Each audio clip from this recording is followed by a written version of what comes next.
वबरकातुह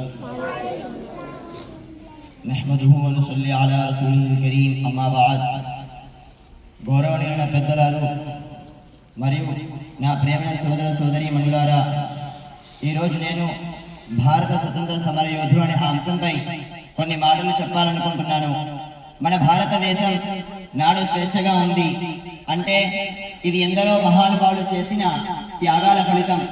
వారు కులం, మతం, భాష అనే భేదాలు లేకుండా దేశాన్ని తన మాతృభూమిగా భావించి స్వతంత్రం కోసం తన ప్రాణాలను అర్పించారు. ఇస్లాం మతం కూడా మన దేశాన్ని ప్రేమించమని, న్యాయం కోసం నిలబడమని, శాంతి మరియు సోదర భావాన్ని కాపాడాలని బోధిస్తుంది. అందుకే స్వతంత్ర పోరాటంలో అనేక మంది ముస్లింలు కూడా గొప్ప పాత్ర పోషించారు. టీపు సుల్తాన్ మైసూర్ పాలకుడు ఆయన బ్రిటిష్ ఈస్ట్ ఇండియా కంపెనీకి వ్యతిరేకంగా ధైర్యంగా పోరాడి దేశం కోసం తన ప్రాణాలను అర్పించారు.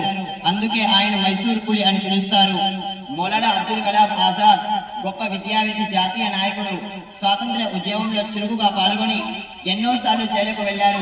భారత స్వతంత్రం తర్వాత దేశ విద్యాశాఖ మంత్రిగా గొప్పగా నిలిచారు.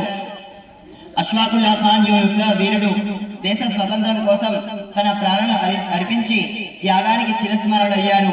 బేగం హసద్ మహల్ 1857 తొలి బ్రిటిష్ సంగ్రామంలో ఎదురుగా పాల్గొని దేశం కోసం దేశాన్ని ధైర్యాన్ని త్యాగాన్ని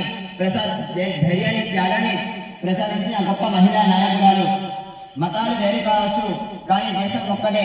మనమంతా భారతీయులమే. మన దేశం కోసం మనం కృషి చేద్దాం. మన దేశం కోసం మనం కృషి చేద్దాం. మరియు అష్ఫాకుల్లా ఖాన్ మతాలు వేరైనా దేశం కోసం తన విద్యాన్ని దేశం కోసం తన ప్రాణాన్ని అర్పించారు. మనం కూడా మన దేశం కోసం కృషి చేద్దాం. అల్లాహ్ తఆలా మన దేశాన్ని అభివృద్ధి ప్రసాదించగాక. ఆమీన్.